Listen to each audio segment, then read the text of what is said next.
Singapore banks' exposure to Bitcoin insignificant but subject to highest risk weight. Banks must hold $125 in capital against every $100 worth of Bitcoin, a senior minister said. Singapore's banks are required to hold $125 of capital against an exposure of $100 to risky cryptocurrencies like Bitcoin or Ether, an official said Monday. Although the jurisdiction's banks have insignificant levels of exposure to crypto, contributing less than 0.05% of total risk-weighted assets, these types of crypto assets are subject to the toughest risk management requirements set by international standard setters, said senior minister and minister in charge of the Monetary Authority of Singapore Tharman Shanmugaratnam in a written response to a question posed during a parliamentary session.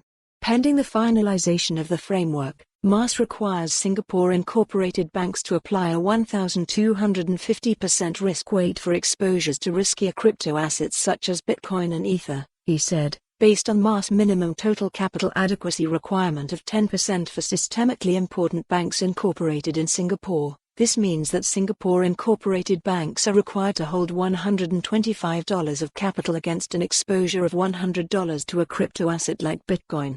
Singapore's lawmakers are facing tough question about crypto during the ongoing parliamentary session, which kicked off Monday.